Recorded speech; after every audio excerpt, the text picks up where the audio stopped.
அந்த நோக்கம் நிறைவேண்டும் என்று சொன்னால் அனைத்து இந்திய அன்னார முன்னேற்ற கழகத்தில் பிரிந்து கிடக்கின்ற சக்திகள் அனைத்திலும் ஒன்று சேர வேண்டும். ஒன்று சேர்ந்தால்தான் தமிழகத்தில் மீண்டும் மாண்புமிகு அம்மாவுடைய ஆட்சியை மலரச் செய்ய வேண்டும் என்ற ஒரு சூழல் இருக்கிறது.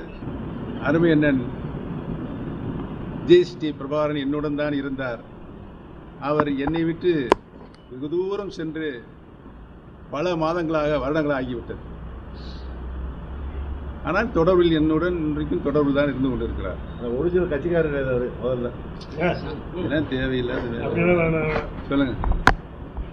அதிமுக ஒன்றிணைய வேண்டும் அப்படின்றது முதல் அனைத்து இந்திய அன்னார முன்னேற்ற கழகத்தில் இதயம் டாக்டர் புரட்சி தலைவர் எம்ஜிஆர் அவர்கள் எந்த நோக்கத்திற்காக இந்த இயக்கத்தை உருவாக்கினார்களோ, இந்த இயக்கம் யாராலும் வெல்ல முடியாத இயக்கமாக மாண்புமிகு இதயம் டாக்டர் புரட்சி தலைவி அம்மா அவர்கள் வளர்த்தெடுத்தார்களோ, அந்த நோக்கம் நிறைவேண்டும் என்று சொன்னால் அனைத்து இந்திய அன்னார முன்னேற்ற கழகத்தில் பிரிந்து கிடக்கின்ற சக்திகள் அனைத்திலும் ஒன்று சேர வேண்டும்.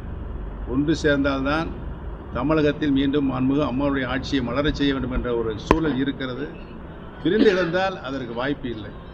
இப்போது அரசியல் களத்தில் தேர்தல் நெருங்கி கொண்டிருக்கின்ற இந்த தருணத்தில் எல்லா கட்சிகளும் இப்போ இந்த ஒருங்கிணைப்பு என்பது அதிமுகவில் சாத்தியமா அப்படின்றது சாத்தியப்பட வேண்டும் என்றுதான் அனைத்து இந்திய அன்னார முன்னேற்ற கழகத்தில் இருக்கின்ற 1.5 கோடி தொண்டர்களுடைய உரிமை குரலாக, மக்களுடைய குரலாக இன்றைக்கு ஒலித்துக் கொண்டிருக்கிறது.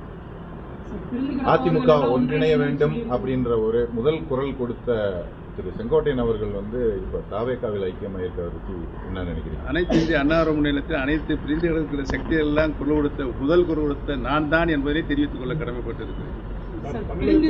இல்ல, அந்த குரல் கொடுத்தவர்கள் உங்களுக்கு உறுதுணையாக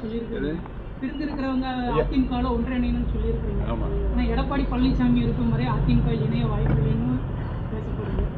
இல்லை, அவர்கிட்ட கேட்கணும். இல்லை, ஐயா குரல் கொடுத்திருந்தாலும் அந்த செங்கோட்டையன் அவர்கள் அதற்கு வழிமொழிந்து அந்த கட்சியிலிருந்து அவர் ஒரு எதிர்ப்பு குரலை தெரிவித்து எல்லாமே செஞ்சிருக்காரு. அப்படி இருந்தவர் ஒருங்கிணைக்கிறத விட்டுட்டு ஒரு தாவேகாவில் ஐக்கியமானதை எப்படி பாக்குறீங்க? அவர் இப்பொழுது அனைத்து இந்திய அன்னார முன்னேற்ற கழகத்தில் இல்லை. சொல்லுங்க. தேசிய ஜனநாயக கூட்டணியில அதிமுக உரிமை மீட்பு குழுவுக்கு ஒரு 3 தொகுதிகள் ஒதுக்கப்பட்டது கடந்த வாரங்களில் தவறான செய்தி. இந்த செய்தியை யாரும் நம்ப வேண்டாம் என்று சமீபத்தில் நடந்த எங்களுடைய மாவட்ட கழக செயலாளர் தலைமை கழக நிர்வாகிகள் கூட்டத்தில் பிரகடனம் செய்திருக்கிறோம். தவறான செய்தி. அந்த தவறான செய்தியை ஒளிபரப்பிய தொலைக்காட்சியுடன் நாங்கள் கண்டனமும் தெரிவித்திருக்கிறோம்.